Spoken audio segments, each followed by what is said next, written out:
I've listened to Led Zeppelin II by Led Zeppelin for 7 years. And I listened to it once yesterday. Welcome to Spin It, episode 150.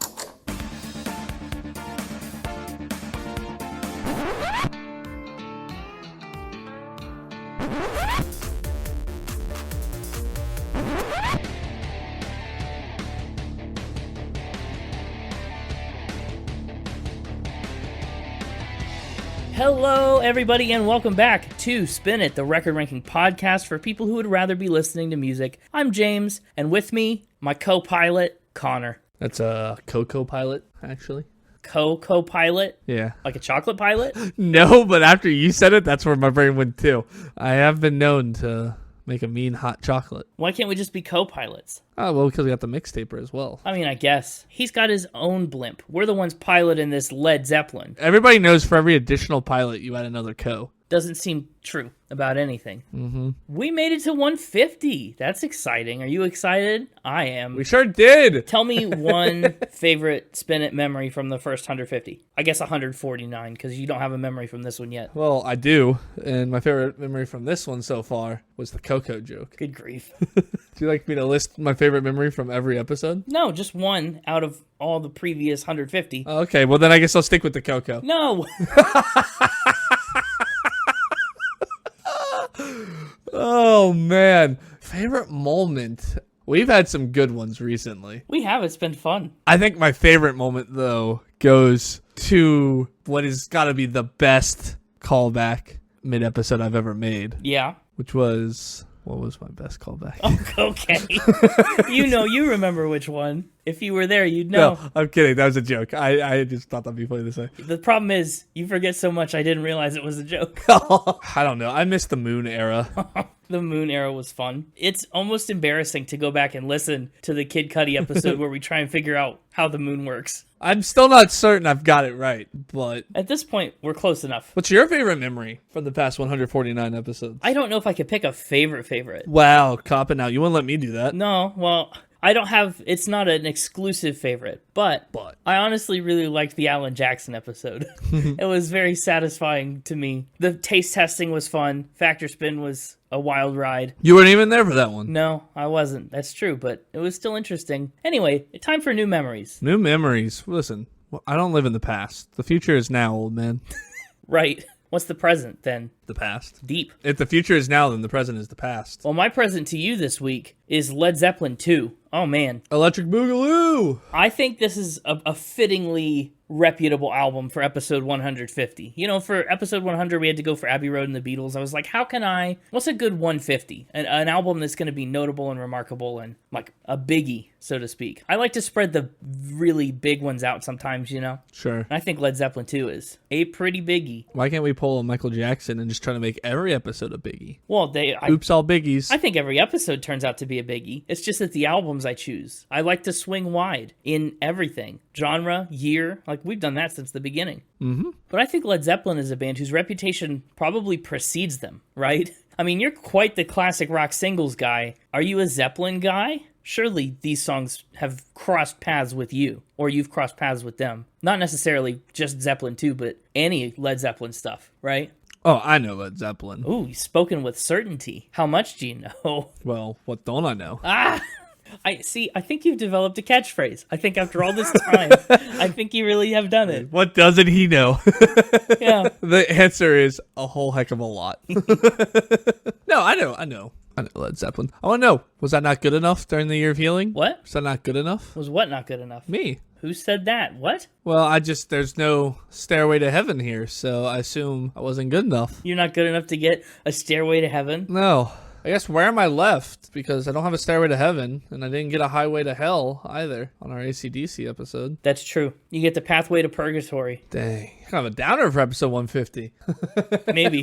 Well, see, I went back and forth between 2 and 4, really. 4 is where Stairway to Heaven is. And I actually did listen to them both all the way through a couple times, and I was just, I don't know. And at the end of the day, I just thought, as an album, I mean, 2 still has some big, big hits, but also it just felt a lot more memorable to me than 4 overall. That's not to say 4 is not good. It is in its own right. And I just recently listened to Led Zeppelin III. It's actually on the Albums of the Month playlist right now for me, and I feel like it's kind of a missing link between the two. So I've, known about Zeppelin, obviously, for a very, very long time, but I never really got way into them like a lot of diehard Zeppelin fans do. I wasn't like a Zeppelin guy, mostly. I listened to Led Zeppelin, the first album, first. Good order to do things. Yeah, and there's good songs on it, but it didn't blow me away. I said, okay, maybe I'll do 2. And then I listened to 2 pretty quickly after that. And for some reason at the time, I similarly wasn't blown away. I just don't think I was ready for it, because then I waited a long, long time. I just thought maybe I wasn't a Zeppelin fan. Mm-hmm. And years passed, my music taste expanded, whatever. And then I came back and kind of rediscovered Led Zeppelin with 4, right? And then came back to 2 and I was like, oh man, what have I been sleeping on? So I picked 2 because it's kind of a tribute to that. It's an album that I underappreciated the first time I went for it. And now I feel like I appreciate it a lot more. And I just, overall think it's maybe a stronger album. And it's the same kind of thing with the Journey problem, where I thought if we did an episode with Stairway to Heaven on it, it would kind of become the Stairway to Heaven episode. Sure. Much like we didn't do Don't Stop Believin' and Escape, because it would have become the Don't Stop Believin' episode. Yeah, but that one, isn't 4 the one that has Rock and Roll and Black Dog on it too? I think I own 4. Not this again. Or I did at one time. I don't think, because I know several tracks off of 4 at least.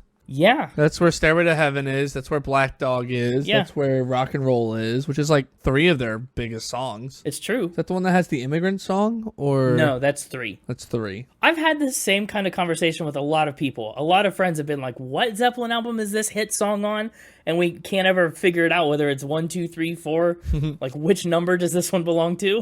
And they all came out so quick. Yeah, not saying that this isn't a good album. We'll get to my thoughts on that. I'm just, of their biggest hits, the big top 5er of the 4 I already named is Whole Lotta Love. Yeah. Well, the other part of it, too, is if we revisit Zeppelin, which is a definite possibility, it kind of makes sense to do our first episode on the earlier album, so we can at least try and proceed chronologically. I see. But I'm not this is not a knock on 4 in any way. Sure feels like it is in some way. Okay, fair enough. You could have picked it, you chose not to. Well, just look at the time frame here. Led Zeppelin 1 and 2 came out in 1969, 3 came out in 70, 4 came out in 71. It's 2 years they've put out dozens of some of the best music in rock at the time. And even still, that's what I mean when I say the reputation precedes them. That's unreal. But yet it still wasn't good enough to pick it. If I had, you would have been saying, why didn't you pick 2? You can't fool me.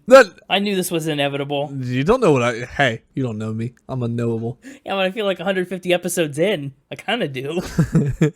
Forget the lifelong friendship and the 149 episodes that came before this. You don't know me. Whatever you say. I will change my whole personality right now, if that's what it takes. So help me. The future is now. The future is now. What I do know is a little bit about the history of Led Zeppelin. Do you want to know that? Yeah, please tell. Okay. I'll share my exclusive Led Zeppelin knowledge with you. Exclusive? Can't get this anywhere else? You heard it here first. This knowledge you cannot get from James anywhere else. That's right. This is the only place you can get it from me. If you find me on the street somewhere and ask me, I'm going to tell you. This is episode exclusive commentary. He will tell you. He'll say, go listen to episode 150. No matter how much you beg, no matter how much you bribe. Well, let's not say bribe, but no matter how much you beg, I won't tell you. So Led Zeppelin was formed in 1968 in London. Whoa! And consisted of 4 members for their entire 12-year run. 4 names that you probably recognize in some capacity. Jimmy Page on the guitar, Robert Plant as the vocalist. Those names you might recognize because Page and Plant are also just normal everyday nouns. It's true. Then there's John Bonham on the drums and John Paul Jones on the bass and the keys. Really, Led Zeppelin is one of those bands where every single member is pretty widely regarded as one of the top of their instruments, one of the best. Yeah. Your favorite drummer was inspired by John Bonham, and your favorite bassist wants to play like John Paul Jones, and your favorite singer grew up singing along to Black Dog. They are musicians. They're the best of the best. I grew up singing along to a Black Dog. Yeah, like the song? No, I said a Black Dog. Well, you sang along with your pet dog? Yeah. That's cute. From the Dr. Demento Greatest Christmas Novelty CD with the dog singing Jingle Bells. Oh, My dog would sing along to that whenever we played it. I forgot about that. And I'd sing along with him. Well, that's hilarious. That's not exactly what I meant, but if your favorite singers are Connor. Yeah, if I'm your favorite singer, just know I grew up singing along to a black dog. Right. Not the Led Zeppelin one, just a literal dog. Well, things all started back in 1966. Jimmy Page joined a little band that today we would kind of call a supergroup called the Yardbirds. He was replacing bassist Paul Samwell Smith, but he joined alongside legendary guitarist Jeff Beck. Eric Clapton, of course, is another notable Yardbirds alum. Essentially, obviously, it does not take the Yardbirds long to recognize Jimmy Page's talent, and they bump him up from bass to one of the dual lead guitarists in the band. He's able to record a record, and he goes on tour with the Yardbirds, but by 1968, creative differences and burnout kind of get to the band, and the Yardbirds decide to fly away, as it were. They split up a little bit. They leave the yard. Yeah, the Yardbirds... They become skybirds. Yeah, but Jimmy Page isn't done just yet. He wants to keep going, right? He's caught the bug. And the other key piece of this is that the Yardbirds are still under contract to play a lot more tour dates. They still have shows to do. So they need a new Yardbirds. He calls up Chris Dreja, a temporary bassist for the Yardbirds, and they start trying to recruit vocalists. They find Robert Plant, who was fronting two other groups at the time called Band of Joy and Hobbs Tweedle. Hobbs Tweedle is one of the best band names we've ever talked about. It's a pretty good name. It is. Well, Robert Plant comes aboard and he says, hey, I know this really cool drummer. That's where they get John Bonham. And the last piece of the puzzle to fall into place was John Paul Jones. He knew Jimmy from being a session player on some of the Yardbirds tracks, so he used that rapport to land the new bass gig. The new Yardbirds played together for the first time in the basement of a record store. And, I mean, it was like lightning in a bottle. Instant connection. Jones said,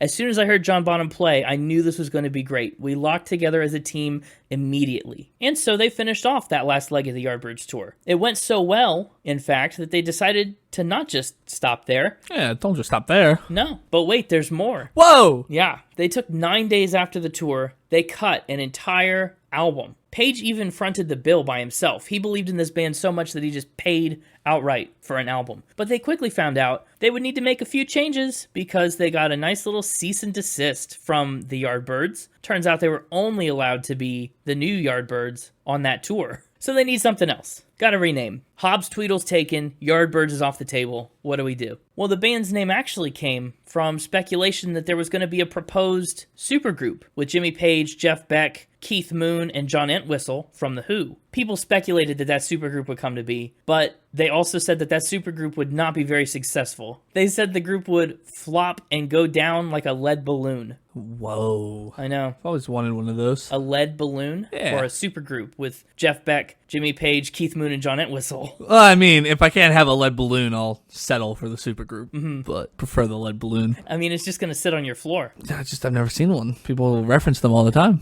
Never seen one. That's true. You've sure heard them, though, because that's essentially, I mean, what Led Zeppelin is. Lead balloon, obviously, is no name for a band. They decided to drop the A from the word lead so that people didn't just mispronounce it and say lead all the time. And then they swapped out balloon for the semi-synonymous Zeppelin, like a blimp. And there you have it, going down like a Led Zeppelin. Music journalist Keith Shadwick suggested that it was the perfect combination of heavy and light, combustibility, and grace. And honestly, they've done everything but go down as a lead balloon. So, good omen, I guess.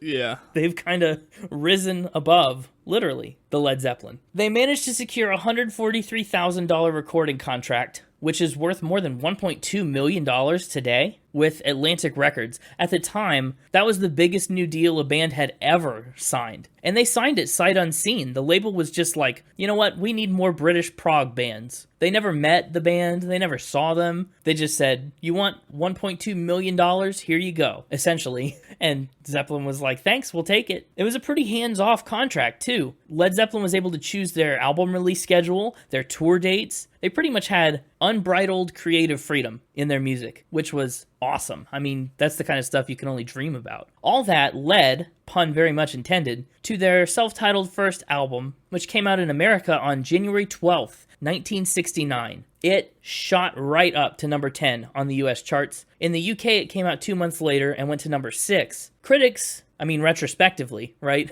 have pointed to their debut as a significant turning point in the evolution of hard rock and heavy metal. And honestly, that's so true. It's mostly original songs, but there are a few faithful covers sprinkled in that they like to play. Some of them Page picked up during his Yardbird days. They recorded the album mostly live in like 36 hours of time in the studio. And they worked with the now famous engineer Glenn Johns. I mean, he was famous at the time too. He did some work with the Beatles. Also, fun fact, given that it came out in 1969, Led Zeppelin, the first one, was one of the first records to be released exclusively in stereo, not mono, which is a fact that we also talked about with Abbey Road, our special episode 50 weeks ago. So how about that? Oh, wow. Yeah. Is that the new thing? Every special episode, every milestone episode has to have a stereo album. Yeah. Maybe. Honestly, not hard to do with anything more modern than 1969. But we're not talking about their debut. Obviously, the first record exploded. It sent them on tours at home and abroad, but somehow,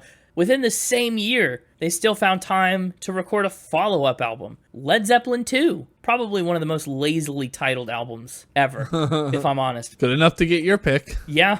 Well, okay, as lazy of an album title as Led Zeppelin II is, Led Zeppelin IV is clearly twice as lazy, okay? So Nah, or maybe that was the most original of them all. maybe. No one else was releasing Led Zeppelins. It's true. But that's right, no, their sophomore album came out the same year as their debut. Zeppelin 1 came out in January, 2 was out in October. And they were on the road most of the time, too. It's, like, unthinkable. They wrote and recorded the album while doing 4 European tours and 3 US tours. So, they were in and out of a lot of different studios in a lot of different places as they were making this album. They recorded Led Zeppelin II at more than a dozen locations, ranging from very high-end, reputable recording studios in Los Angeles to, like, a hut in Vancouver, Canada that was so bad they couldn't even set up their headphones right. Engineer Eddie Kramer said that was some of the most bizarre studios you can imagine, so it sounds like it was a very hard way to make a record. And like their first album, you know, some of the songs they composed and wrote the normal way. Some of the songs were recordings from things that they tried live that they liked, right? Some of them were almost improvisational. And since they clicked so well playing it live, it was really easy for them to more or less play straight through a lot of the tracks on Led Zeppelin II in the studio. Page said that some of the material just came out of rehearsing for the next tour and getting new material together. They just start playing something, start grooving, start a jam, and build off of that. I also like the way that Led Zeppelin II really expands their sound from the first record, right? It's a lot louder and a lot rowdier. And it branches away from covers even more. This time, it's all original. This is the first fully Zeppelin-written album. And I think it shows that they're a lot more comfortable with their songwriting this time around. A lot more confident in it after giant recording contract, a dozen tours in the year, like big success. They're like, okay, maybe we can do this. Obviously, the album is renowned today, but it was pretty massive at the time, too. I mean, you said the future is now. That's probably what people thought when they put on Led Zeppelin II for the first time, right? Revolutionary. Exactly. Yeah, the future was then, too. They'd sold more than 400,000 copies in advance before the record even came out. In part, this was due to a lot of very clever advertising and pithy little slogans like Led Zeppelin, the only way to fly, right? Catchy little things like that were everywhere, and it made people go buy the album. Led Zeppelin II was the band's very first #1 record in the US. It even actually edged out the Beatles' Abbey Road for the #1 spot twice during its 7 weeks at the top. Within 6-ish months, Led Zeppelin II had gone triple platinum. Today, it's done that 4 times. It's gone more than 12 times platinum. Wow. Yeah,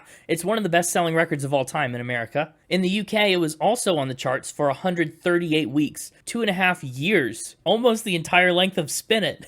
12 weeks shy, and it peaked at #1 in early 1970. It was also a chart topper in Australia, Spain, and Canada. But here's kind of the thing with Zeppelin, and maybe it's a thing that lands differently for you as a singles listener. They're not a singles band. They have some hit singles, sure, but they did never consider themselves a band writing songs. They kind of were a band crafting albums. Mm-hmm. Radio stations thought it too. That's because their manager was against it. Yeah. Actually, fun fact. That is a fun fact. I mean, it makes sense. I mean, the album is like the big thing, right? You want to sell long-playing records. You want to move to the top of the charts and stuff. That's arguably, in 1969, probably easier to do with a really good album than a couple of pretty good singles. Yeah, their manager was against it. So was the band. Like with Whole Lotta Love, the original original runtime is like 5:33, right? Mm-hmm. When it was cut as a single for radio play by Atlantic Records, it was cut down to 3 minutes 12 seconds. Yeah. And when Page listened to it, he hated it so much that he never listened to it again.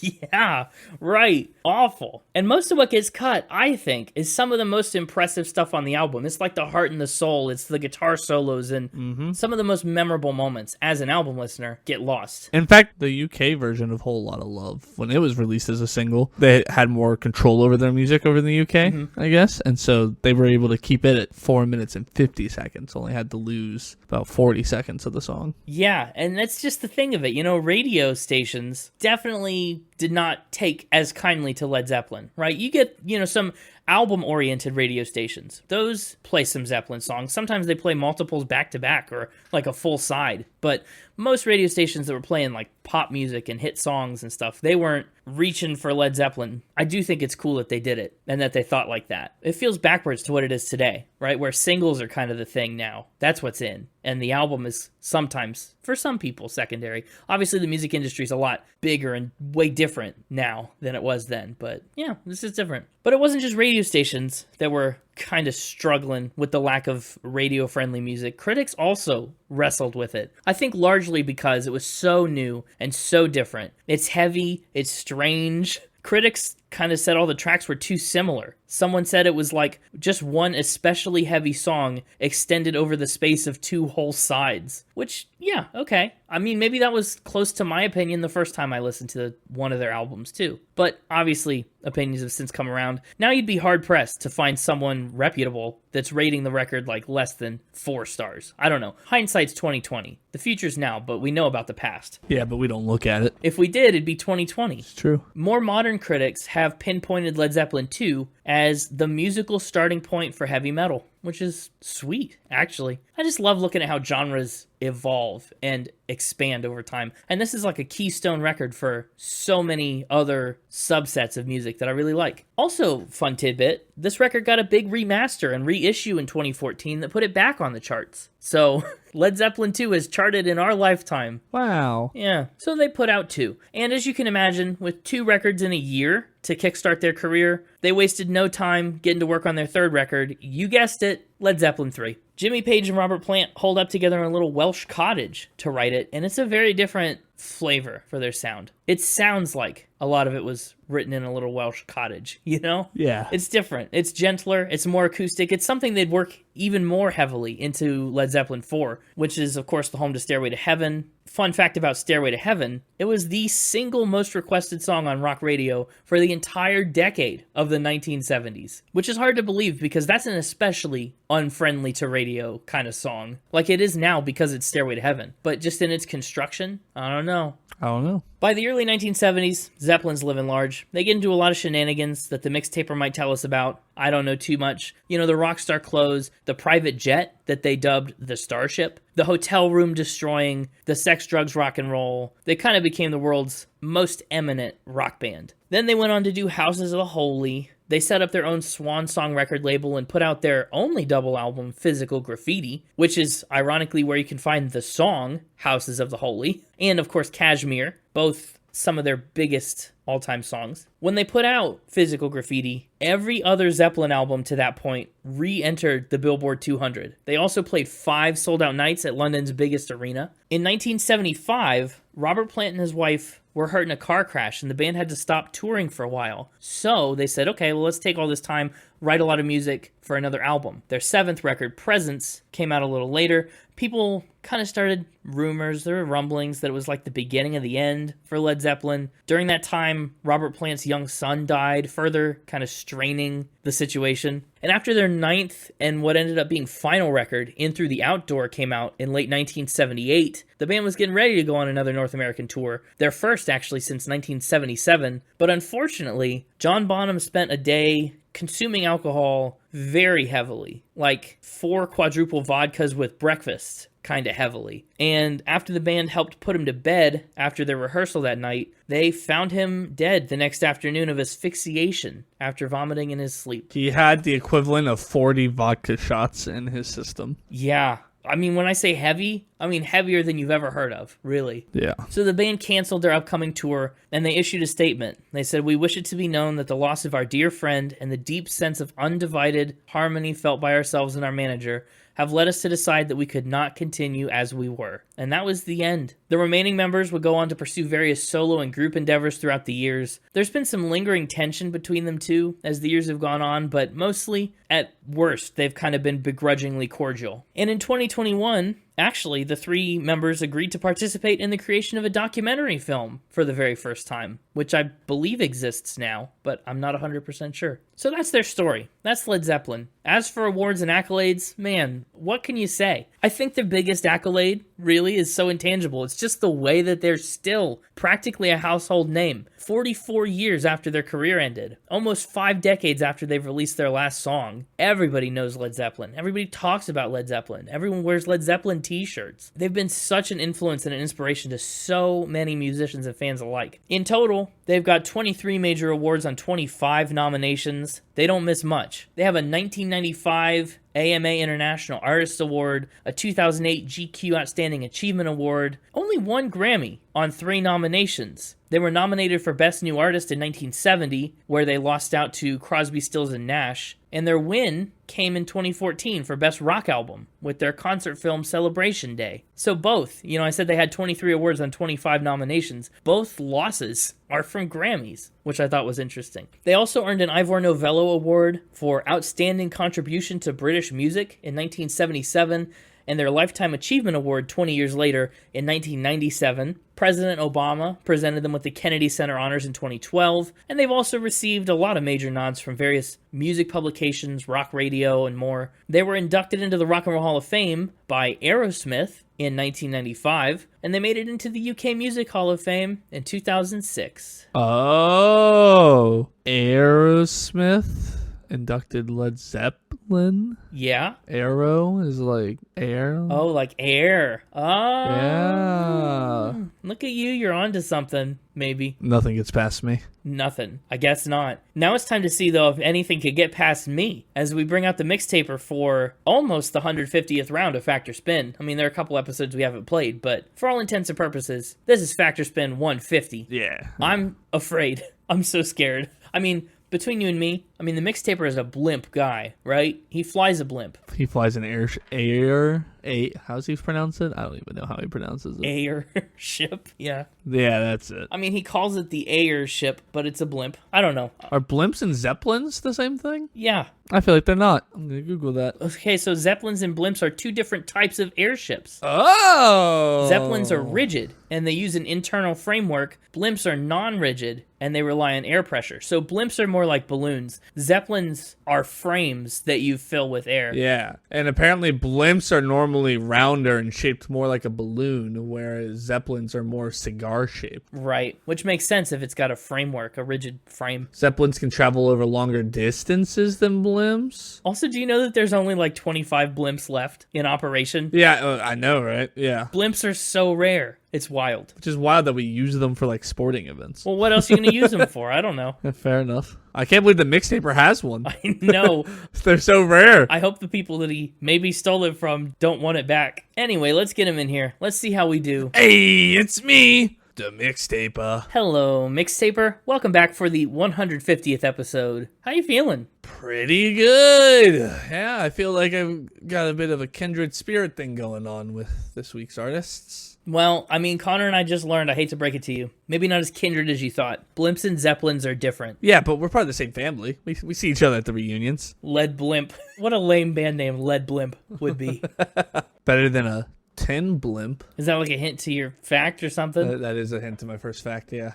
They inspired a tin blimp. They inspired a tin blimp. Like a sculpture of a blimp? Or no, a real a blimp that was actually meant to fly? Yeah. Full size? What scale? Picture looks pretty full size. Whoa. Does it fly? Yeah. Well, it did. Uh-oh. Doesn't anymore. It's been retired. Okay. Thank goodness. It performed 752 flights for a total of 2,265 flying hours. Who made this? The U.S. Navy. Oh, for what? What was the point of it? It was actually made as a prototype to see if making a metal blimp was feasible. Something that would be lightweight and more maneuverable like a blimp, but yet also have more armor and resistance like a Zeppelin.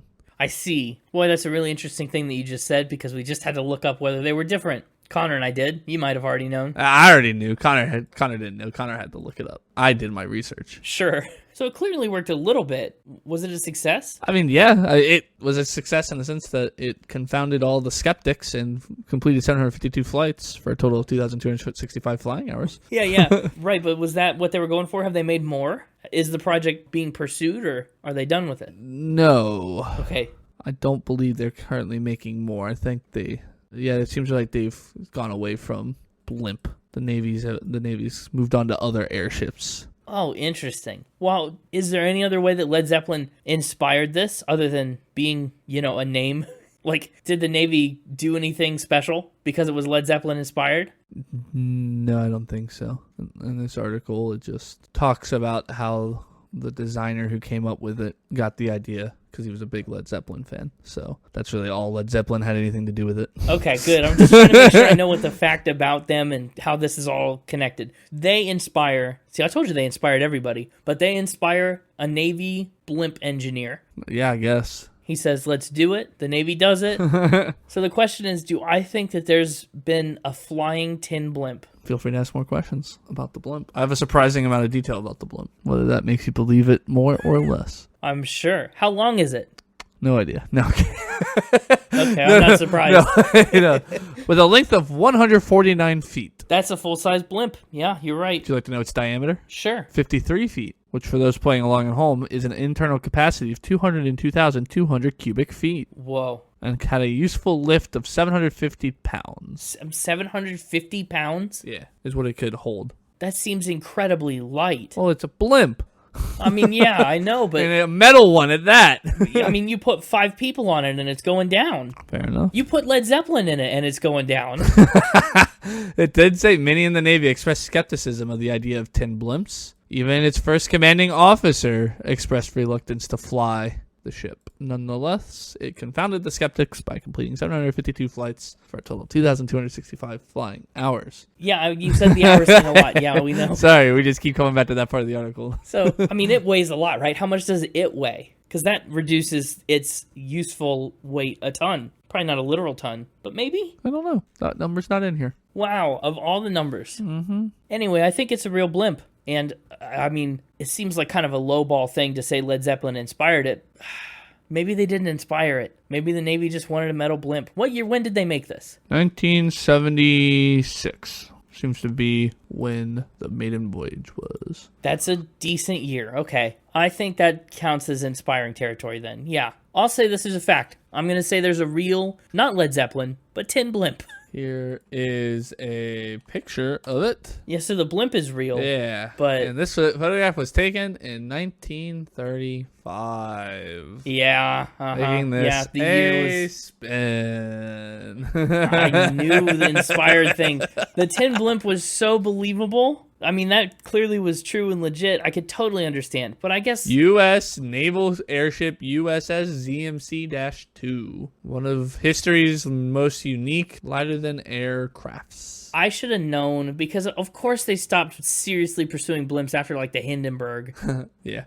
It's really, that one's on me. The tie to Led Zeppelin was so small in your spin that, of course, like, it would take almost nothing for that to be true. Yeah, I almost slipped up at one point, too. Really? Yeah, when answering one of your questions, I read too far into a sentence and had to pivot it midway in. Yeah, I mean, of course I was going to Google Led Zeppelin actual blimp and see what popped up, and I found this article. I know, but of course you'd find it if you went looking even just a little bit, right? I know. It's actually as a history buff, you'd probably enjoy reading this full article about this blimp. Yeah? Check that out when we're done recording. I'll have to check it out when we're done recording. Heck yeah.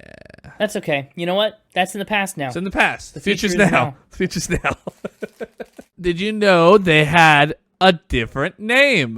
They had a different name than Led Zeppelin? Yeah. That's not the New Yardbirds? Correct. They had an in-betweener. No. Oh, a side project kind of name? Nope. A nickname? They changed their name from Led Zeppelin. From Led Zeppelin to what? Well, the best band name there ever did was. There ever did was? Yeah, they ever did done was. Okay, what's the best band name there ever did was? Obviously, the Nobs. The Nobs? Yeah. Like in the British way that it's inappropriate, or like what's on my door? Maybe a little column A, a little column B. Both. Either, neither, whatever. Why? For one night and one night only. Oh, one of these things. When you said yes, change their name to no for one night. This is like that. What was the one night and one night only? Oh, you know what? I can answer your earlier question. It's Nobs like a person of wealth or high social position because it's N-O-B, not K-N-O-B. Ah, got it. A synonym for aristocrat, lord, that kind of thing. So one night or one night only, was it for like a special show or just a random Wednesday? We just feel like the Nobs today. We're not doing anything about it. Let's just change our name for this practice. I mean, it probably turned out to be a pretty special night, considering it's the one night they were the Nobs. Okay, yeah, but like what was the occasion? Just a random show? They were trying to restore honor to the family. What family? The Zeppelin family. Good grief. Okay, who's the Zeppelin family? Well, Bunch of blimps? Frau Eva von Zeppelin, a direct descendant of Count Ferdinand von Zeppelin, Oh. got a little upset when Led Zeppelin started performing because she felt they were bringing dishonor to the family name. To the family name of Zeppelin? Yeah. Interesting. And so to humor her, they changed their name? Yeah, they were like, yeah, well, we don't want to bring dishonor to the Zeppelin family name. What a prestigious family the Zeppelins are. Everybody knows the Zeppelins. I feel like more people know Led Zeppelin nowadays, but yeah. And so they said, yeah, we'll change our name. And they performed as the Nobs. Still kind of sarcastic and biting. Still very critical of the Zeppelins, probably more so than Led Zeppelin. What did the Zeppelin family have to say to this? Thanks. Thanks? They were proud of that? I What? feel like it was a dig. I feel like it was a... I don't know. I don't know what they had to say about it. Okay. Wow, I don't know what to think about this. He doesn't know what to think, ladies and gentlemen. It's tough because you don't know the reaction or the follow-up. Well, they changed their name back to Led Zeppelin. Well, yeah, from them. I know they changed it. I'm just talking about the Zeppelin family. Were fans confused? Mm-hmm. What was that reaction like? Fans and critics alike did not like the new name. No. Critics, too? So since the fans and critics didn't like it, naturally they got to go back to being Led Zeppelin, regardless of what the family thought. Yeah. I'm surprised critics took it and ran with it. They didn't introduce it as like, hey, one night only. It's us. No, they were like, we're now the Nobs. Oh, they just ran with it. They were gonna keep it, and then fans and critics were like, no, way. you're not. No way they were going to keep it. Gross. Yeah, popular and critical opinion was like, no, you're not gonna keep it. You're gonna stay Led Zeppelin, and they went, okay. What if these albums were called Knob 1 and Knob 2 and Knob 3? It would be so awful. It'd be pretty awesome if it went Led Zeppelin 1, Led Zeppelin 2, Knob 3. Yeah, okay. You're right. When you put it like that, I guess. So was this like in 1970 then? Yeah. You said, like you weren't very sure, and then you said, yeah, like you weren't very sure. And you also just agreed with me. So that could be something. That could be a clue. Could be. I'm saying no. I'm saying you got me with the yes, changing their name to no fact. 111 some episodes ago. I don't know, it's been a while.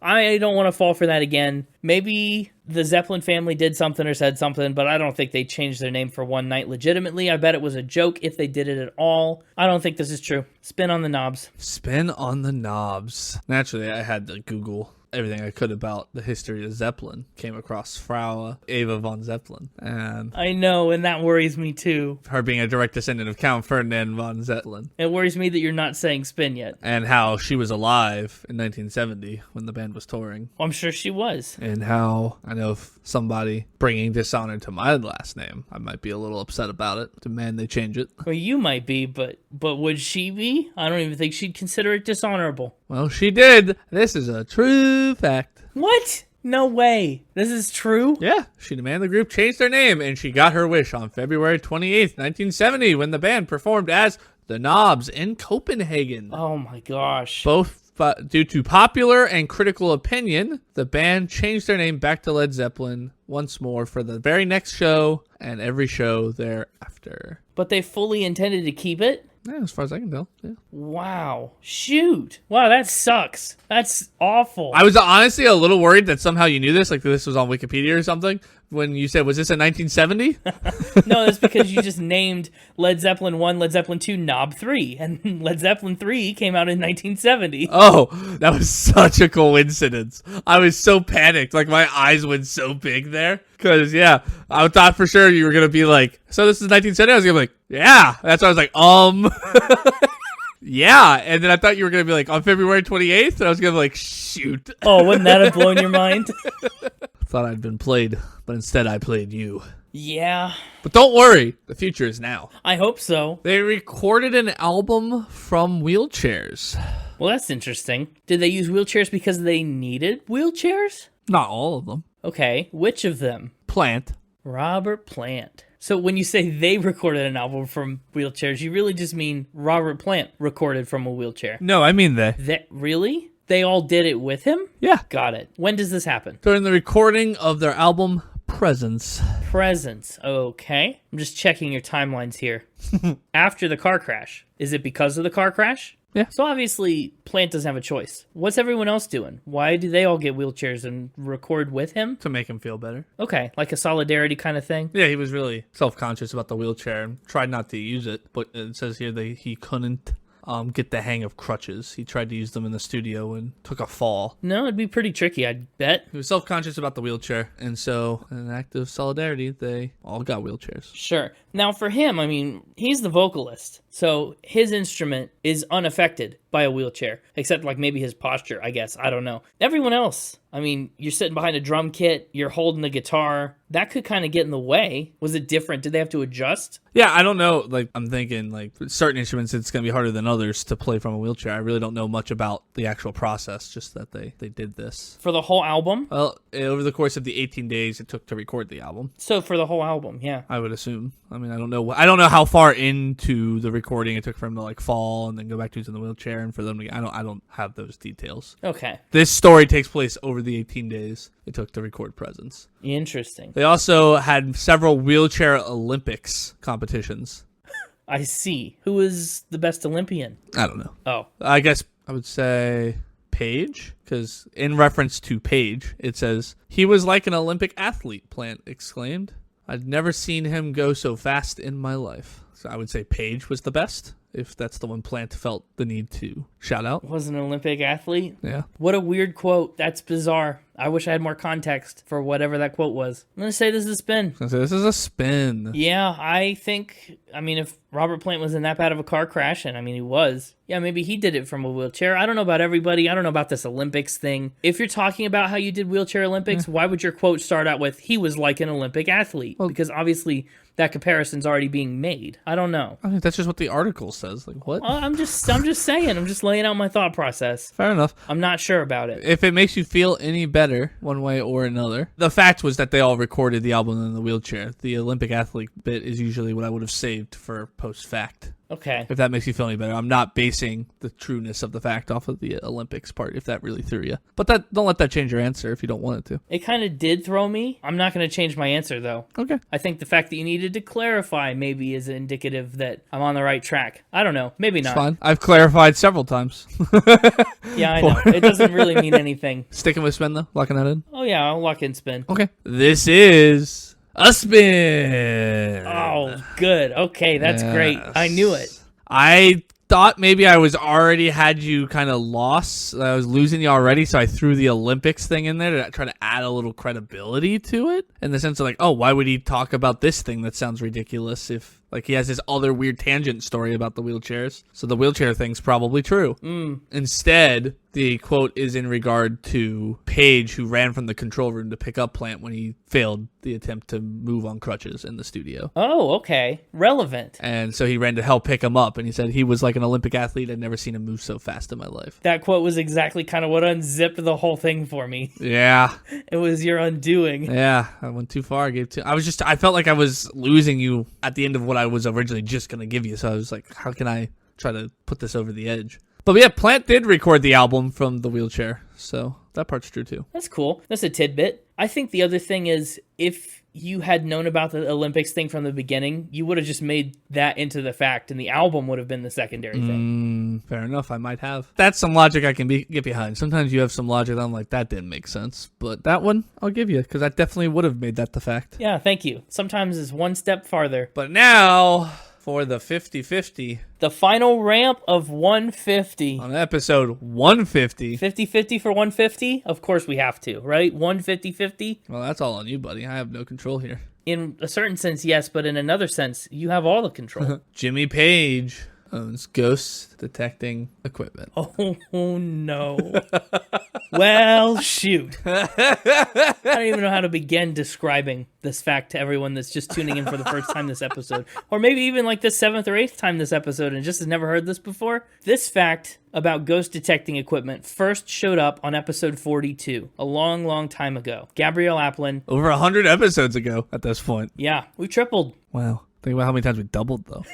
The fact was presented, it was a spin, and what you said was, this is true about an artist big enough that we'll have to do them eventually. Yep. And it's come up probably 7 other times since then for various artists. Bob Dylan, Reba, Taylor Swift, the Red Hot Chili Peppers, someone else. It's come up a lot of times. Elton John, I believe. Mm-hmm. It's been a lot of artists. I've cried wolf a lot on this one. You have, and a lot of artists, I mean, Reba, the Red Hot Chili Peppers, like, they're big. I don't know if they're, like, big enough we have to do them eventually big. Led Zeppelin is big enough that we had to do them eventually. Well, here we are. And you knew Led Zeppelin. What didn't you know about Led Zeppelin? You could have known this the whole way. Hey, all I gotta say, I said that this was true about an artist we'd do someday. The future is now. The future is now. So what's Jimmy Page's story? Jimmy Page. What ghost detecting equipment does he own? It came with his house. The ghost or the equipment? The equipment and the ghosts. Probably a package deal. What kind of equipment is it? Unknown. Unknown? Mm-hmm. You really expect me to believe that if this is the true iteration of this fact, the type of ghost detecting equipment that he owns is unknown to you? Mm-hmm. I mean, okay, I guess put it this way. Would you, I know we've included it in the past, would you count a Ouija board as ghost detecting equipment? Maybe. Today Mixtaper wouldn't, but that's the only thing that's specifically mentioned. But he says the house came with ghost detecting equipment, and he doesn't really go on to elaborate except for one incident with a Ouija board. Okay. What's the incident with the Ouija board? Well, we'll get there. First of all, if he's using the Ouija board, he's probably had prior experiences with this ghost, right? Yeah, well, which is where we're going to start. Great. Well, actually, we're going to back up even further from there. And just talk about the house he bought. Whoa. Okay, he buys a house. He bought a specific house. Jimmy Page was born in 1940. How far back are we going? Well, you see, at the dawn of time, yeah, you see, Jimmy Page bought a specific house and lived in a specific house. Okay. That was the house of Aleister Crowley. Oh, that name sounds familiar. It should. More commonly known as... Aleister Crowley. I don't know. Who is it? Who is he? He's a English occultist, philosopher, ceremonial magician, poet, painter, novelist, and mountaineer. He founded the religion of Thelema, identified himself as the prophet entrusted with guiding humanity into the Aeon of Horus in the early 20th century. He was a prolific writer, and he published widely over the course of his life. So a cult house. He buys a cult house? Cult house. In the middle of Cult Street. Anyway. No. Huh? Cult house in the middle of Loch Ness, Scotland. Oh, in the middle of Loch Ness? Well, not in the middle like the actual loch, but like it's in Loch Ness, Scotland. Like, wow. He buys an island? Yeah, I know. Okay, so it's near Loch Ness. It's a cult house in... Yeah. Loch Ness, Scotland, like the place, not like the actual loch. Right. What interests him in this house? Is it the history? Is it the lore? Is it the location? Wants to get a glimpse of Nessie, and this is the only thing on the market because it's haunted? I don't know exactly what drew him to the house, but he did once in the house, take up an interest in Crowley and the other spirits within. Okay. He actually went on to say that it was mainly haunted because of its previous owners. Other owners than cult leader Crowley? Yeah. Like who? Well, you see, at one point it was also a church that burned. I'm confused on the timeline. So to answer your earlier question, it appears that Jimmy Page believed in Crowley's philosophy of personal liberation. Okay. So much so that he even had Crowley's dictum, "Do what thou wilt," inscribed in the runoff groove of the original vinyl releases of Led Zeppelin III. Whoa. And he said in an interview with Rolling Stone that the house used to be a church that was burned to the ground with its congregation in it. I don't know how that would work. Oh, gosh. Unless that means the house was rebuilt. I don't know. Like I said, the timeline's confusing. I don't know if that meant it was like rebuilt or what that really means. But yeah, he said the bad vibes were there and strange things happened that had nothing to do with Crowley himself. Like random ghosty things? Yes. He said that there was a man that was beheaded there once, and sometimes you could hear his head rolling down the stairs. Oh gosh. Okay. Yeah. Head Zeppelin. Head Zeppelin? So he says, I got to look into this. I got to get to the bottom of this. Let me get my ghost detecting equipment and especially my Ouija board.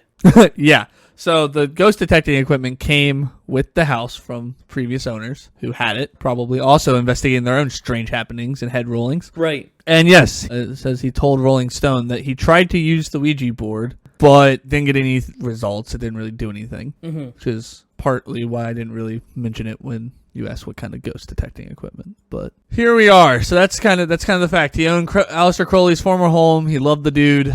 He had ghost detecting equipment that didn't really do much, but it was haunted. Heads rolled downstairs. Apparently, it was a burned down church at one point. Led Zeppelin III vinyl record inscribed with "Do What Thou Wilt." But we don't know the ghost's name. It's not Ryan if it's Alistair. Oh, that's kind of wild. Yeah, I mean, all this time we've been calling him Ryan the Ghost. Well, that's not like he would know. Yeah, there's maybe there was a Ryan, but there's no Ry Bipson or whatever I've been lying about. There's no Ry Bipson. Of course. What are the odds, though? Here's what I've got to contend with. What are the odds that this would have the perfect resolution on episode 150? I could have picked any band. You sure could have. Any band in the world for this episode. Here's the problem, though. You could have picked any band, but the future's now. Wow. What is it, though?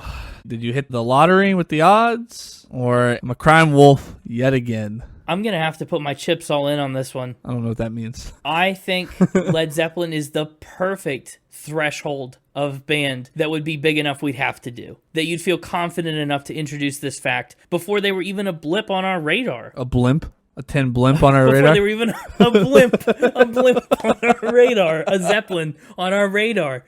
I think this is a really intriguing story. And I 100% believe he owns this cult house on Loch Ness. Sure, that's real, that's legit. You didn't even try to lie about his ghost detecting equipment working. You said that he has it, you don't know what it is, and he's tried to use it and it hasn't worked. And that all really makes me kind of believe this. I feel like I'm going to have to say this is a fact. I think we maybe finally found Ryan the Ghost and that Jimmy Page owns ghost detecting equipment. So you're locking in fact? If this is not true, this is the greatest spin you've ever spun. Whoa. This is elaborately well crafted. Whoa. But I think this is real. I think we got him. The curse of Ryan is about to be broken. So James thinks. Maybe. I don't know. What a way to go on 150 though, right? Yeah, that'd be pretty awesome. I haven't heard an official lock-in of an answer. I'm going to lock in fact. All right. The curse of Ryan is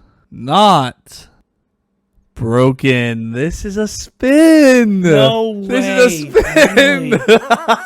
Really? The stars aligned for everything. How? It really did, because everything is true except the ghost detecting equipment. Oh my gosh. He bought Aleister Crowley's former home in Loch Ness, Scotland. There was a church that burned down. He has the head that rolled down the stairs. He inscribed, "Do what thou wilt." He has a ghost. He has a ghost, or a couple of them, but no ghost detecting equipment. Oh. And yeah, almost kind. I thought I'd give Ryan a break this week, but I was afraid you'd realize that I had promised Ryan existed as true in this story. I didn't think about that till after you questioned where he was. And I went, oh shoot, that's right. I promised Ryan was gonna return.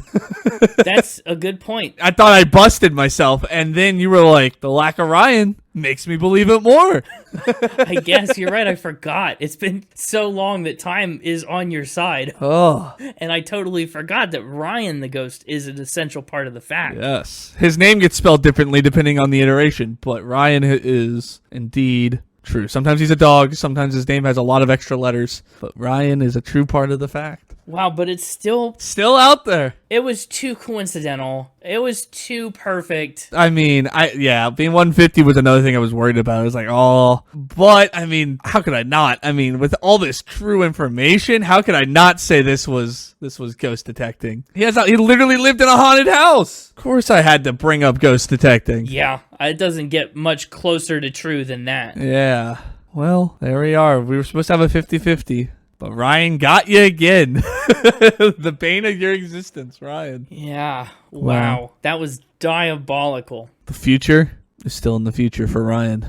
Yeah, apparently. Good grief. All right. Well, happy 150. Man, happy 150, Mixtaper. You really outdid yourself with that. Yeah, I mean, this was almost as good as the snail mail one. It's my favorite memory. Oh, from the last 150, the snail mail one? Yeah. You asked that to Connor earlier. I thought maybe I'd get asked that too as the co-host of the podcast. Sorry. Yeah, it's true. Guess not. It was a lot of fun gaslighting you in the snail mail factor spin. It's fun to listen to now that I have all the knowledge of what you were doing the whole time. Because, I mean, you were spot on with every single accusation you were making. And I couldn't contain the laughter. No. But it was to my advantage in the end. It really was. Well, we'll see you next week for episode 151. I mean, we're moving right along. 150 spun. Oh, gosh. We're entering our nifty 150s. Oh, wow. Whoa. Well, until then, yeah. Goodbye, Mixtaper. Hello, Connor. Got a nice cup of hot chocolate. Hot cocoa. It's my title, don't wear it out. I'm the hot cocoa. I probably couldn't wear it out if I tried. Let's talk about the album cover of Led Zeppelin II, as we usually do. Well, we don't usually talk about the album cover of Led Zeppelin II. That'd be a really boring podcast if we just did 150. Every episode, talk about Led Zeppelin. It's like those things where it's like posting this thing every day until somebody notices me. It's like releasing an episode about Led Zeppelin II every week until Led Zeppelin notices us. Oh, gosh. Yeah, did you notice anything different about the cover this week?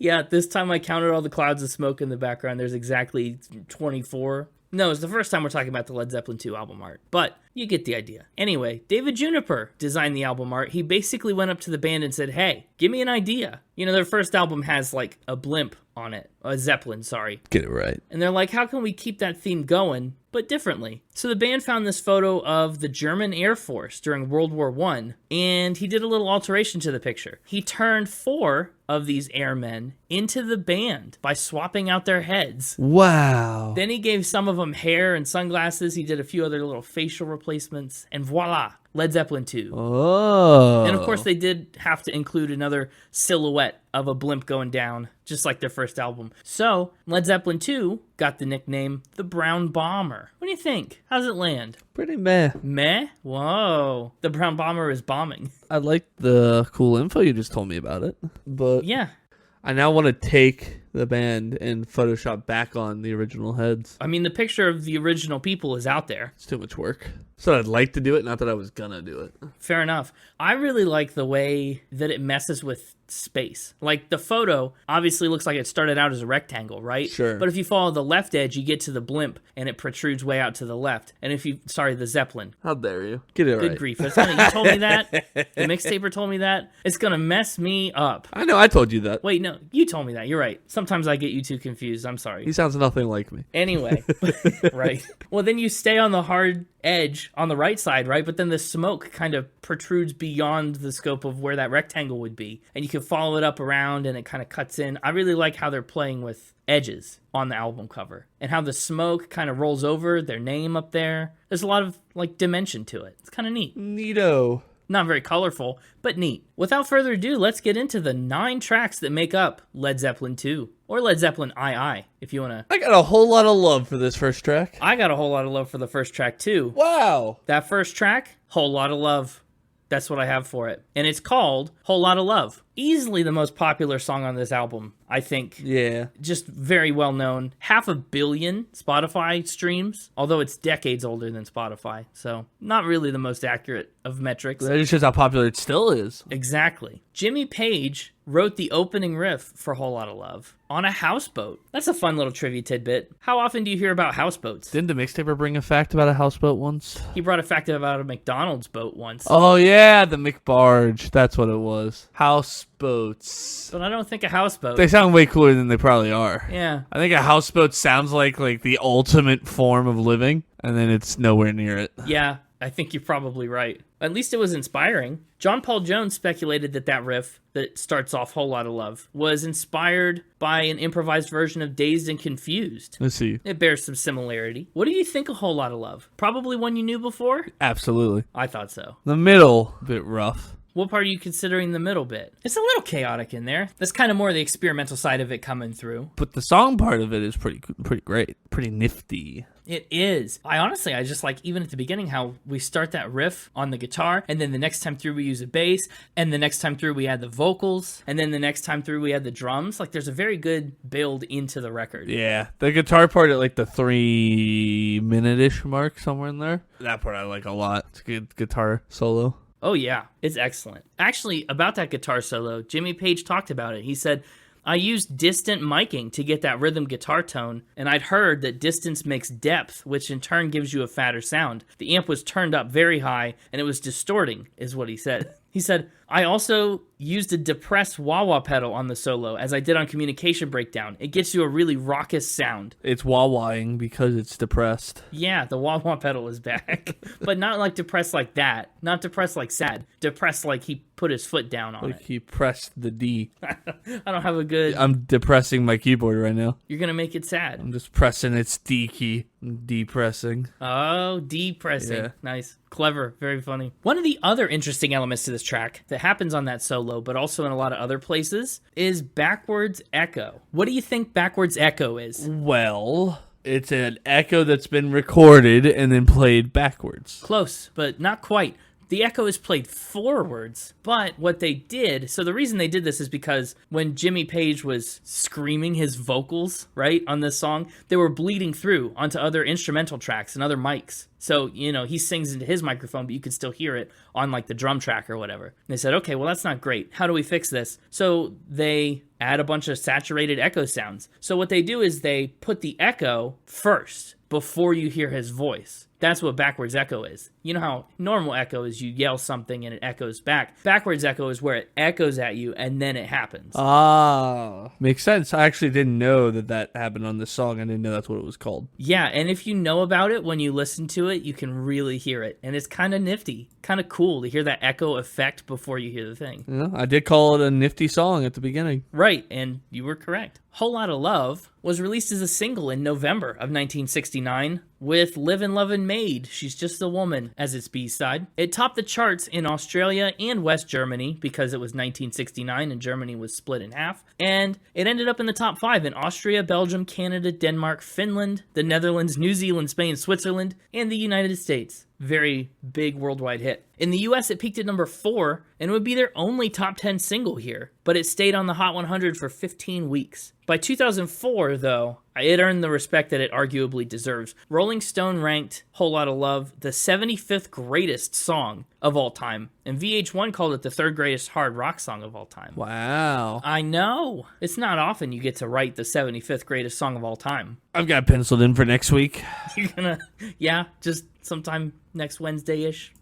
Well, Sounds good. We'll check in with that. Also, Whole Lotta Love came really close to getting the band sued. Apparently, it's pretty similar to a 1962 work by Muddy Waters, the famous blues musician. They settled out of court, and Willie Dixon, the original lyricist, is now credited on the Zeppelin song. So that's pretty neat. Kinda. Not neat that they almost got sued, but always fun to see a songwriter get credit. sure. It's honestly a raunchy song that I think is well disguised a little bit. Like, love is a stand-in soft euphemism for other things. Yeah. Like, if you're a child and you hear this, you'd never get it. But if you're an adult and you hear it, you get it. Ah. But that's track 1. Track 2, moving right along, What Is and What Should Never Be. I like what is and what should never be, even though I don't know what is and what should never be. This song is one of the first appearances of Jimmy Page's now trademark Gibson Les Paul guitar. It's a fun one. What Is and What Should Never Be starts off so quiet. I mean, it has its moment where it picks up, but it's really a shift from Whole Lotta Love, which kind of gets into its groove and stays strong the whole time. Their biographer, Stephen Davis, says that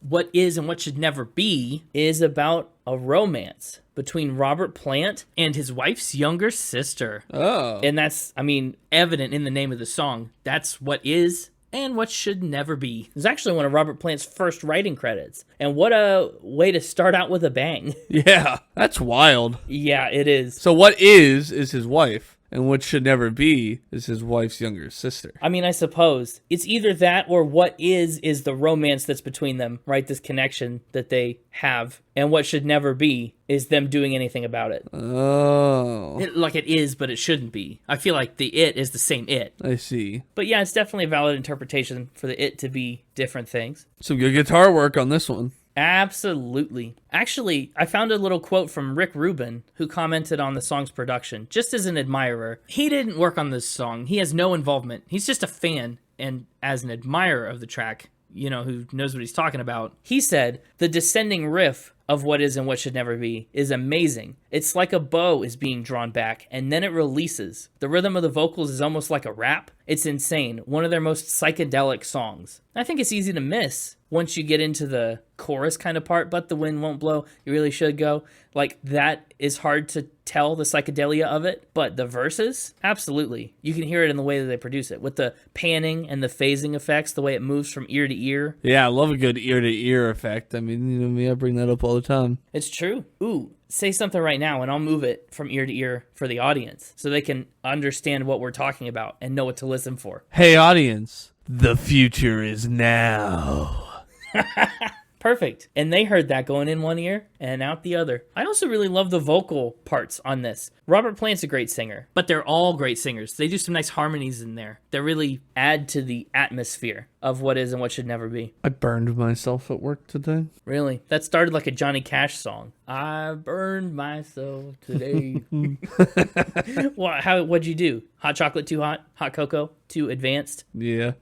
That's pretty rough. I'm sorry you burned yourself at work today. You know what? When life gives you lemons, sometimes you just gotta write the lemon song. When life gives you lemons, sing a song about it. That's right. The lemon song is an interesting one. And make sure it's the longest song on the album. Well, you gotta get all the juice out of the lemons, Gotta squeeze it all out, yeah. Yeah, you gotta squeeze the lemon. Can't waste any. No. The lemon song is a riff off of Howlin' Wolf's Killing Floor. For a while, Plant would even introduce the lemon song as Howlin' Wolf's Killing Floor. It's kind of what they took it from, what it's based out of. But the first lyrics start out the same as the Howlin' Wolf song, but after a while, some improvised lyrics started to creep in as they were performing and playing it live, and that's how it ended up the way that it is. And of course, since it is basically the bones of a Howlin' Wolf song, just reskinned a little lemon zested up, They also got sued over this one, and also settled out of court. So Howlin' Wolf gets writing credits here. Yep. I really like the obvious blues ties that Led Zeppelin has. They don't hide it, you know what I mean? They incorporate these influences very obviously into their work. Yeah, they don't hide their depressions. No, just like the wah-wah pedal. That's what I was referencing, yeah. Yeah. I love the guitar work on the Lemon song. It's probably the best element of the song. Lemon song overstayed its welcome. Really? Why's that? Too long. You should have quit it a long time ago, is what you're saying? Should have left earlier. Too much lemon. Made me pucker. It made you pucker? No.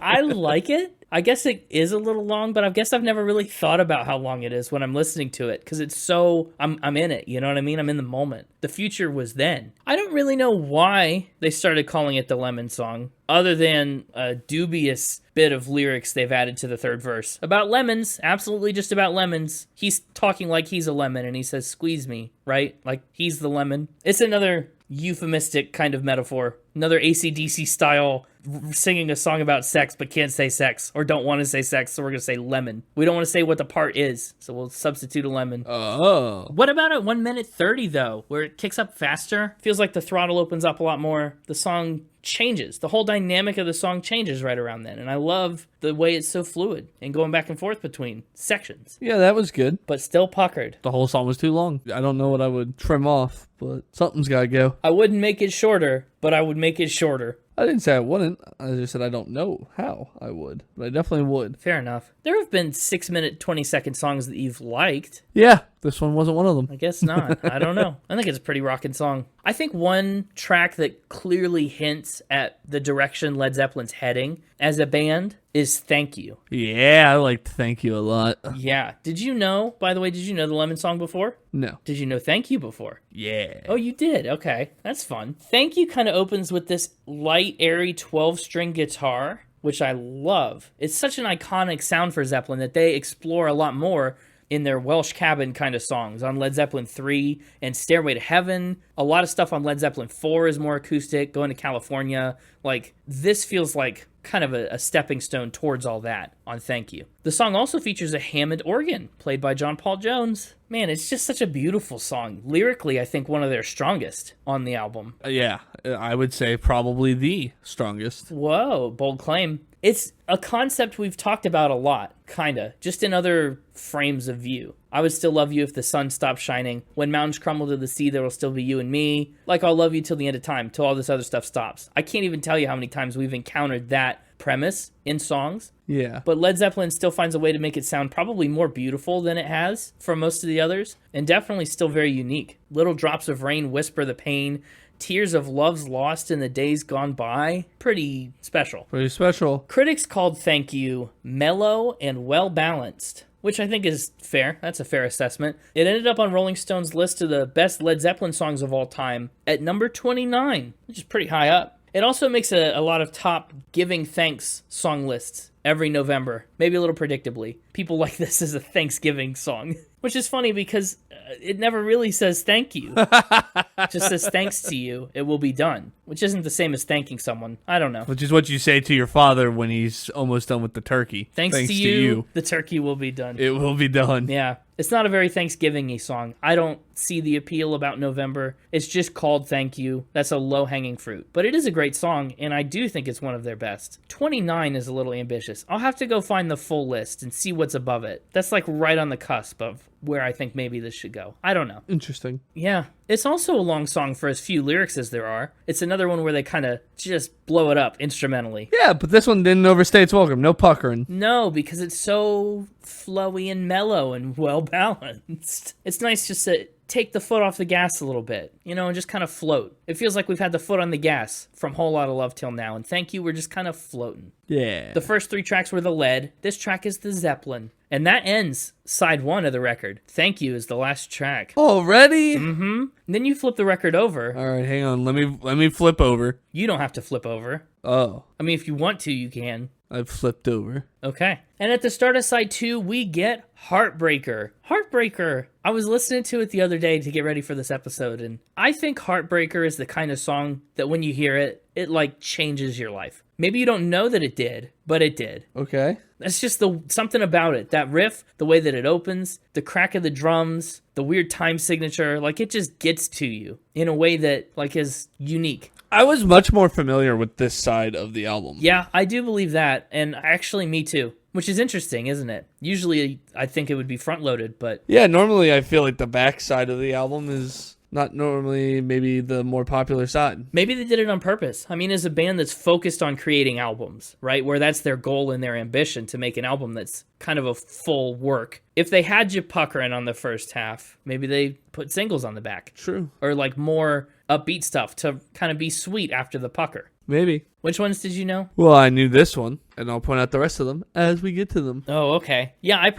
think I knew of the 5 tracks on side 2 of this album. I knew at least 4 of them. As a casual, almost even non-Led Zeppelin fan. At least. Yeah. That just leaves one for you not to know. Yeah. Or maybe you knew it because you said at least. I'm not so sure about Bring It On Home. I probably didn't know that one before I picked up this album, but it's possible. Anyway, Heartbreaker. Writing credits for Heartbreaker go to all 4 members of the band for this one. That's rare. That does not happen often, I mean, to this point, but I don't know, we talked about this in the past. All the members contributing to a song makes it feel very much like the DNA of that band is in the song. And I think the same is true. Like, if someone asked me, what's a good Led Zeppelin song? Heartbreaker would be on my short list of things to show them. It's like, if you like this, you'll like Led Zeppelin. It's emblematic of kind of what they do. Heck yeah. In 2004, Rolling Stone ranked Heartbreaker the 320th greatest song of all time, and Guitar World ranked the spontaneous guitar solo the 16th greatest of all time. Whoa. Yeah. A lot of greatest of all times on this album. It's true. I wouldn't even argue them. I mean, for real. The guitar solo on Heartbreaker is just another part of it that'll change your life. As a young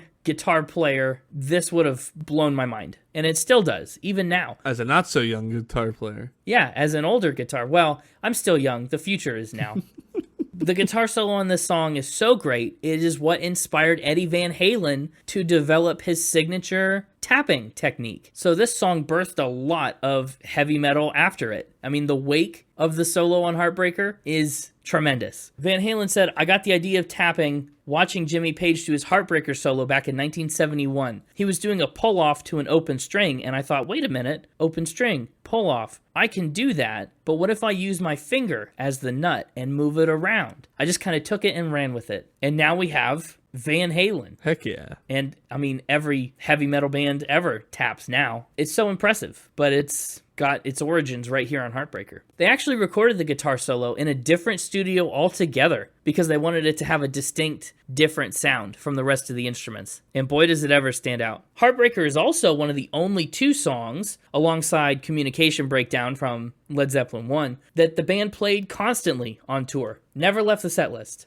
Never. No, and rightfully so. It belongs on the set list. It's just an excellent song all around. Couldn't start side 2 any better than Heartbreaker. And then we move into Living Loving Maid. Parentheses, She's Just a Woman. Another one I knew? Another one you knew. It's that classic song about a stalker groupie. Heck yeah, everybody's got one of those. Apparently. Led Zeppelin definitely does. Ours is the Mixtaper. Oh, yeah, definitely. That's pretty true. Living Loving Mixtaper. He's just a dastard. This song's got an interesting kind of call and response chorus that I don't necessarily know how I feel about. I like it. It's okay. I don't think it's the best thing on the album, but it's enjoyable. It's enjoyable. Honestly, the fun part for me is the guitar fills in the middle. Of course. He sings the line and then we get the do do do do do do do do do do do do, and then they go back into the. It's almost like a precursor to what they do on Black Dog in the future. Now that I'm thinking about it, but yeah. Jimmy Page actually says that Living Loving Maid is his very least favorite Zeppelin song, and because of that, the band never ever played it live, which I think is an absurd take. This is their least favorite? I mean, that blows my mind. That is pretty crazy. Maybe it got, Barry Manilow affected, where everybody requests something to play it so much that they just got sick of it. No, but they didn't get sick of it. They never played it. They said, we just won't do it. Oh. That's how much they didn't like it. Maybe they got so sick of it. Yeah, that's dang. Why even release it? Why write it? I don't know. But they did, and it worked out for them. It peaked at number 65 on the Hot 100 in the United States, number 93 in Japan, but apparently it's one that they're not, I don't want to say not proud of, but kind of seems that way. Sure does seem that way. I mean, they put it out on the B side of Whole Lotta Love, which is a heck of a 45, by the way. Interesting. I guess it really kind of is just a one-trick pony. I mean, Heartbreaker has the guitar solo and the style changes and everything kind of has its thing. Living Loving Maid has that one guitar riff, and they kind of ride that to the end, which isn't bad, but it's just different. Mm-hmm. It's different because it's not different, and maybe that's why they don't like it. I don't know. Who's to say? I would say, but then I just keep talking and talking and talking, and you don't want to hear me ramble on. Hey, man.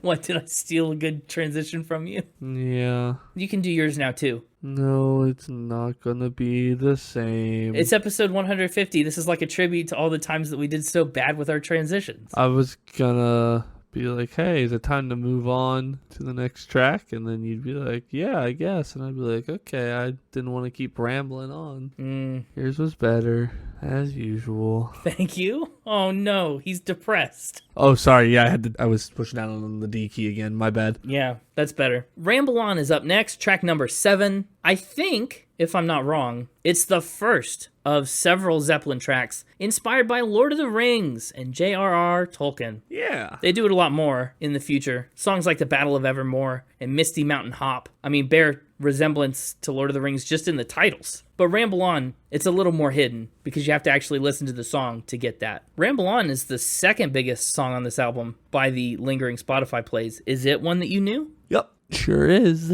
As it should be. Honestly, it's great. Led Zeppelin biographer Dave Lewis called Ramble On the highlight of the album. Whoa. I know. Sounds like he puckered too. For the Lemon song, yeah, maybe he did. What's funny is that I feel like you can make arguments. I mean, Whole Lotta Love is the most popular. I could see people saying that's the highlight of the album. Heartbreaker is incredibly written and constructed, and the guitar solo, I could see people saying that's the highlight of the album. Ramble On is incredible. I can understand people saying that's the highlight of the album. Moby Dick is great. I can see people saying that's the highlight of the album with the drums. We'll get to it. But it's just interesting that so much of this album is strong enough to be the thing, and all of it kind of is the thing. Rolling Stone actually called Ramble On Led Zeppelin's 5th best song. They said it was the song where Plant first nails his mystic storyteller alter ego, and it combines familiar blues folk concerns, hitting the road, looking for a woman, with a riff on J.R.R. Tolkien's Lord of the Rings. It starts with Page's acoustic strumming and Bonham padding out a rhythm, probably on his knees, possibly on a guitar case or a drum stool, no one seems to recall. Then the chorus crashes in, and Page switches on, flinging knife-edge licks, while Plant turns from a hobbit back into a sex machine. That's nuts. Isn't that a wild quote? I know. I love the style. What do you think lyrically, though? I mean, you're a Lord of the Rings fan. Sure am. So are you. I am. You kind of converted me into one. You're welcome. Yeah. Or I'm sorry. Whichever is appropriate. I think I could be welcome. I like Ramble On.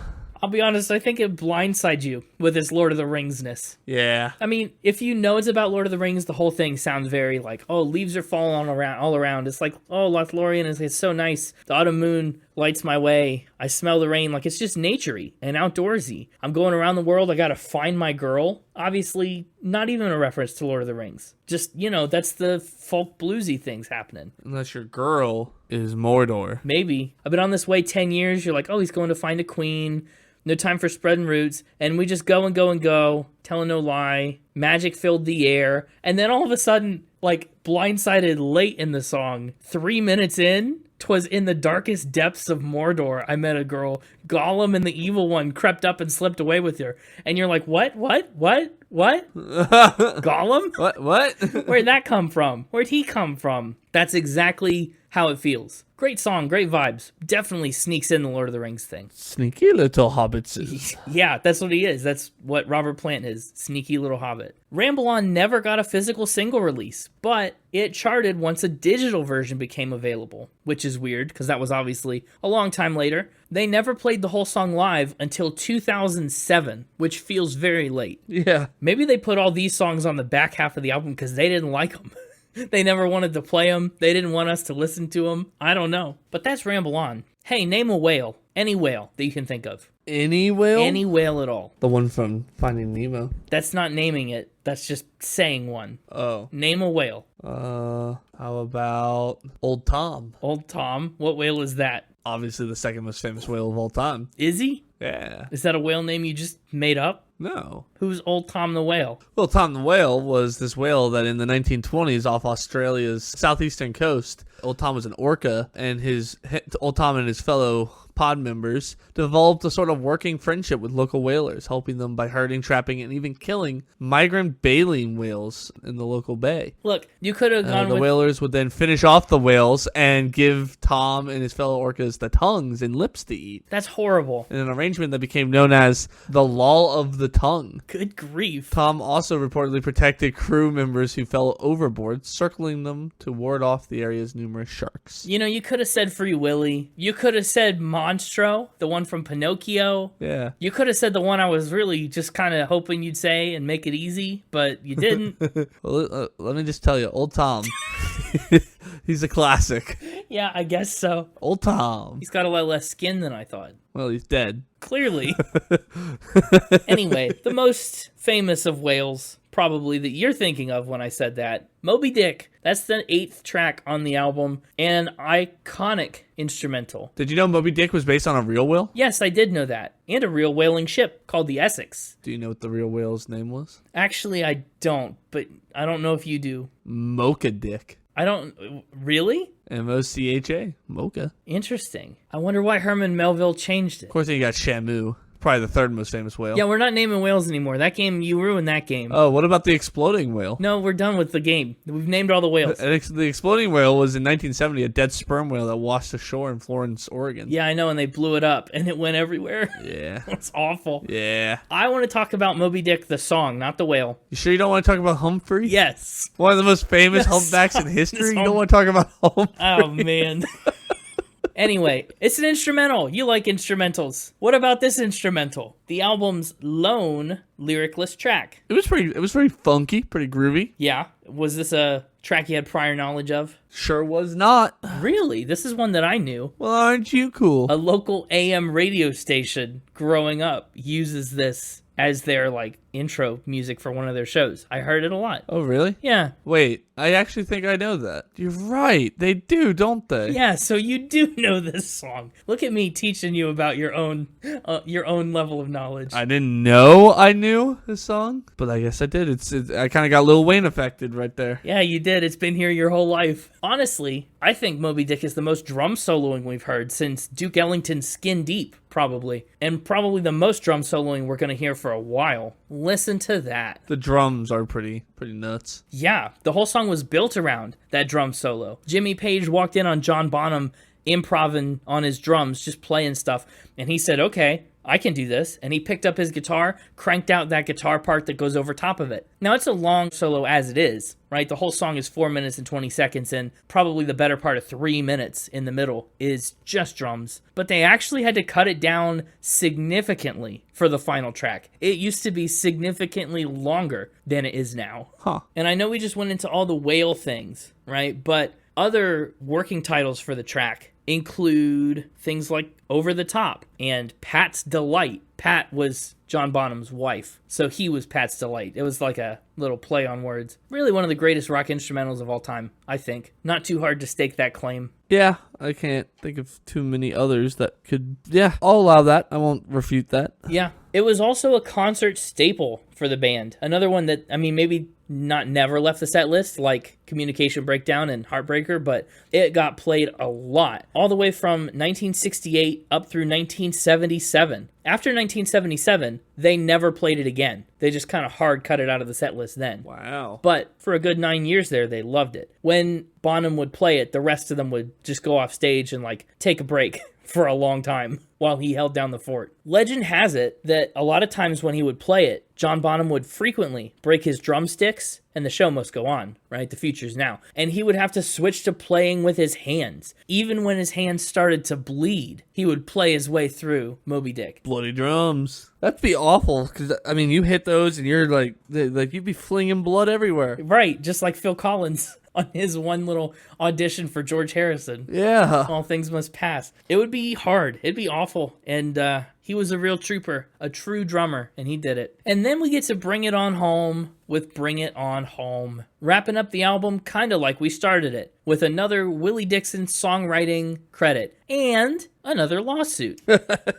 Sonny Boy Williamson got the original release out in 1963. Sonny Boy Williamson's original version, like Zeppelin's, was very harmonica heavy. You know, you can never have too much harmonica. And so what Zeppelin decided to do was they made the intro and the outro kind of like a tribute to Sonny Boy Williamson, right? It's very slow and bluesy and harmonica-y. And then they kind of injected their own thing into the middle and rewrote and reimagined Bring It On Home into what they wanted it to be for themselves. So it's a neat little half cover, half tribute. I know you love a harmonica. I do love a good harmonica. It's another one that plays with the stereo mix. Absolutely. I mean, a lot of these songs, remember, one of the first albums released in stereo, so they really made the most of it. Fair enough. Well, that's pretty much the album. We've brought it on home. Let's do our 150th final spin. Starting to think these spins aren't final. Well, I guess as long as there's a podcast, there's another one coming every week. But we won't be doing any final spins in the future, because that's now. Honestly, what a record. Iconic. Historic, right? It inspired so much. They put a ton of work and effort into this. With a sophomore album like this, it's no surprise they became the rock legends that they are still today. I'm giving music a 90. I think it's great. I'm giving lyrics an 87. Not too bad. I mean, we didn't talk about the lyrics too much, except for the parts where they reference Lord of the Rings, maybe. But they're good. They're strong enough to support the album thoroughly. Given instruments and production in 85, I think the album shows its age a little bit. Not that I mind it, but like there are a lot of other albums in 1969 that sound a lot less like they came out in 1969, if that makes sense. But the instrumentals are fantastic, darn near flawless, especially the guitar solos. 11 out of 10 for those. Overall vibe, 90. Historic album, honestly a pretty quick listen, 9 tracks, very digestible. I love it. It's a blast. It's really revisiting it for the episode and just taking some time away from it after I first started trying to listen to Zeppelin has turned me into a lot more of a Led Zeppelin fan. It took a while, but I came around. So this album has an overall score of 89.6, landing it at number 108. That puts it above Hippocampus, and it puts it right below Lights. Nice. And Lana Del Rey, actually, which feels wrong. Oh, wow. Yeah, wow, I know. But that's it. Don't ask me about a playlist pick yet. I really don't know. It's a hard one. How about you? Give me that top 3. You get more than a third of the album this week, so that's pretty great. Heck yeah, I do. And we're taking Whole Lotta Love. Yep. We're taking Thank You. No surprises. We're taking Heartbreaker and honorable mention to Ramble On. Ramble On. No love for the instrumental. No love for Living Loving Maid. I would love to. That's why I struggled to say yes to Heartbreaker, because I was debating between Heartbreaker and Living Loving Maid. You made the right choice between those two, in my humble opinion. Yeah. And apparently in Jimmy Page's humble opinion, too. So that's what top 3. And no love to the harmonica. Can't give love to everything. I only had 4. You only had 4 love to give. I'm broke now. I'm all out of love. Your love broke. You got a whole lot of love. I wish I did. So this one's getting 6-10 blimps out of 10. 10 blimps. Not Led Zeppelins. 6-10 blimps. Yeah, no Led Zeppelins here. Only 10 blimps. Totally different. 6 of them. 6, though. Wow. Mm-hmm. Why a 6? Well, that's what it deserves. You knew half these songs beforehand. Yeah. What's got you 6ing about it? Goodness. That's a low. A 6 is okay. What's six- wrong with a 6? Nothing. It's above 50% of what it could have gotten in. I mean, I guess. In the upper 50% of numbers. Oh, but it's not above 50% of the albums we've talked about, that's for sure. It's very close to the bottom, in fact, depending on where in your 6s you put it, but... For now, stop bringing me so many 8s and 9s, and it would become more of the middle. Want me to give you 4s and 3s to make Led Zeppelin look better? Yeah, I mean, if you want to. I'm a little surprised. I guess it's not really your thing? It's not my kind of album. It's not my thing. It's very... Listen, I think you picked the wrong album. I think that was pretty clear from the beginning when I asked why you didn't pick the different one. Wow. I think the guitarist in you was biased towards Led Zeppelin II over what I think is the better album from just a song standpoint. Like, I think Led Zeppelin II probably has the better guitar work, whereas Led Zeppelin IV is going to have the better just cohesiveness of songs. And I think that's highlighted by the fact that 4 of their top 5 top Spotify songs are all from Led Zeppelin IV. There's some cool guitar stuff going on here. There's some cool instrumental stuff with the drums on Moby Dick and stuff like that, right? There's some cool instrumental work going on here, which I found interesting. But lyrically and vocally, it left some to be desired. And yeah, it's just not my vibe. Wow. In terms of your 4 categories. I guess not. Well, I can't really fault you because, like I said, for a long time, they weren't my thing either. I feel a bit like I'm at an art museum right now. I can appreciate that this is technically it was the new, they broke ground. They set the standards for what guitar playing could be in a lot of different ways. They inspired a ton of other really famous musicians, like you said. I can look at it and listen to it and say, yeah, I can understand why and how that happened, but not really get it myself, right? Okay. That's where I feel I'm at with this specific album. I mean, that's how I was the first time I went through 1 and 2 myself. And it took, years before I came back to it and I was like, oh, before the light bulb came on for me. I'm still in the dark. I guess so. We don't have years. The future is now. Well, where in your 6s is it going? It is going right below Goodbye to All of That 2023 by the Wolf. Below it? Yeah. Oh my goodness. Below it? Okay. Yeah. Right above the Beach Boys. That's a pretty low 6. Well, bring me some more lower 6s and it won't be. I guess. It's interesting that Rush is also in your 6s. Rush's early stuff got compared to Led Zeppelin a lot. I'm consistent. Interesting. Yeah. Wow. Well, Dang. For my playlist pick, I'm taking a Whole Lotta Love. Okay. Very nice. I'll tell you, that wasn't the episode 150 of the Year of Healing that I envisioned, but... Yeah, well, Wow. I told you from the get-go. You picked wrong. Apparently, I guess that could be. That's what is and what should never be. Well, your pick is going to be Whole Lotta Love. I'm really tempted to take Ramble On, but I think I gotta take Heartbreaker. Heartbreaker it is. Like I said, you know what, it applies to you too, maybe, Mr. Six. Heartbreaker is the song that'll change your life when you hear it. You just don't know it yet. Just haven't met you yet. Dun, You know, dun, right, just like dun, that. dun, dun, dun, dun. Well, that is gonna do it for episode 150. 150. Thanks for a centennial and a half. It's pretty exciting. It's pretty amazing. Whoa. We got the end of year 3 coming right up around the corner. Stay tuned in a couple weeks for that. Maybe this is the end of year 3. Well, it's not. Well, but you said it's coming up in the future. And the future is now. Well, okay, you got a point. You got a point right there. I don't know. You can find us Where can they find us? anywhere, but especially if you look on social media, on Instagram at SpinItPodOfficial and on X at SpinItPod. But most importantly, you can find us on our website, www.spinitpod.com. We'll be right there. Tell a friend who rambles on about the podcast. See what they say. See if they like listening to us ramble on. See if they like listening to Led Zeppelin ramble on. Tell your knobbiest friend. Tell a friend that's known as a knob. The British kind or the other kind? Yes. Okay. Either way, don't tell the Zeppelin family. Tune in next week to hear Connor say silly things like this. If I was a vampire, would that be a problem? And we'll see you next week for the big ol' 151. Until then, though, as you have for the last 150 weeks, keep spinning. Does X still have the fail whale? What? Or did that die too? The Twitter fail whale. Nobody knows what that is. The Twitter fail whale is infamous. Was it? It's the whale that shows up whenever things go wrong on Twitter. The fail whale would show up like bad things happen. Like, it's super popular. There's a fail whale fan club. I know the Mixtaper's a member of that. Ugh, People like get fail whale tattoos. never heard of it in my life. Anyway, Humphrey. We're back on the whales? Yeah, Humphrey, the whale he's probably the most famous humpback whale in history. I mean, he journeyed into the San Francisco Bay, not once, but twice. Whoa. He first entered by swimming up the Sacramento River. Up a river? Yeah. Imagine getting that phone call. Hello, ranger station. Yeah, there's a whale in the river. They had to use a sound net to get him back, which was just a bunch of people aboard boats banging steel pipes together to drive him in the opposite direction. To send him away? Wow. The worst neighbors ever. He's like, I'm leaving the neighborhood. Noisy neighbors. Yeah. Keep swimming.